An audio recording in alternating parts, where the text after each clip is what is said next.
interesting question. If Nintendo vanished, what sector of society would suffer? So that means if Nintendo vanished overnight, okay, first of all, let's just say for Nintendo fans, I think the gaming industry would suffer the most, okay? Because people often tend to forget that Nintendo saved the North American gaming industry, okay? Without Nintendo, the gaming industry would look a lot different than it is today, okay? You know, but it would be more. I think if Nintendo didn't existed, gaming would be still a niche, hobby, kind of like how it is, like Dungeons and Dragons and stuff like that. Well, it's kind of a niche hobby, where only like a bunch like nerds like it. If you like gaming, it's kind of like liking board games, and you usually have an expensive computer to play these games and. And a lot of game developers out there because again the gaming industry has never really recovered from the crash without Nintendo. Without Nintendo, you wouldn't have PlayStation. Maybe Sega Genesis could have saved the North American gaming industry, but Sega could have saved it. But without Nintendo, you wouldn't have the gaming industry. Okay, Nintendo vanished tomorrow. Okay, I think that there would be a lag. I think gaming industry would enter the second class without Nintendo because the state of AAA gaming now is just laughably bad. Okay, it's all about greed, money. Not okay. Reason why Nintendo games are so successful is because Nintendo's policies are about having fun. Having fun. Doing fun things. Not about money. Money grubbing. Companies. Not the gaming industry has turned from like Mario and Luigi to more like Wario. Greed, money. Okay, Wario represents greed and money. Okay, and the gaming industry as of now is all about grabbing every single penny from your pocket and your wallet for all of these DLCs, all of these microtransactions and stuff. It's no longer about what game is the most fun, what game is the most interesting. It's not about grabbing people's money for the buck instead of putting out games that we complete at once. And that's about this video here. And yeah, the gaming industry would definitely suffer the most without Nintendo because now you'll just be left with all these AAA gaming developers and, you won't have Nintendo anymore to basically counteract the horribleness that is modern AAA gaming, okay? I hope Nintendo doesn't fall into the same pitfalls, obviously, with modern AAA gaming.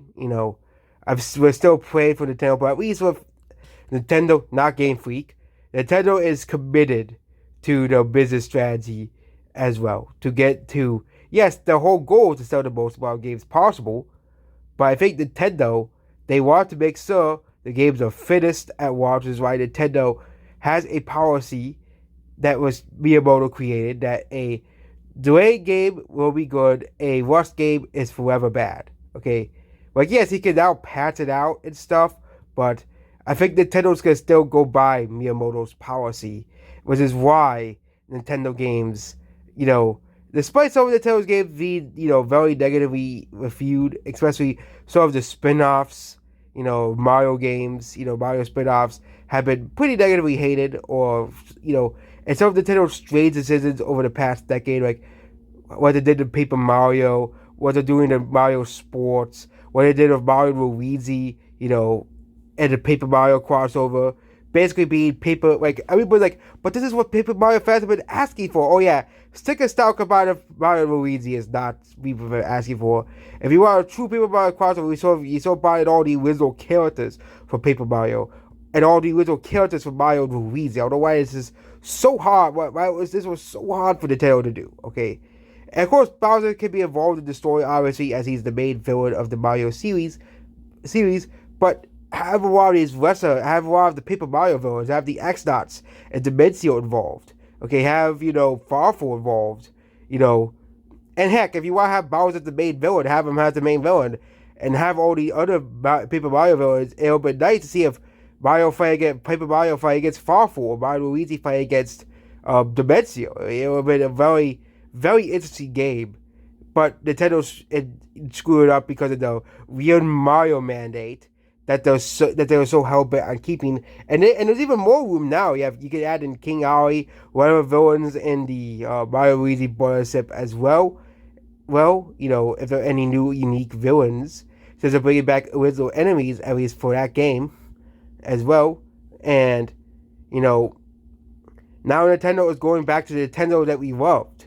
Okay, making creative and new experiences instead of putting out these games that are kind of soulless in nature.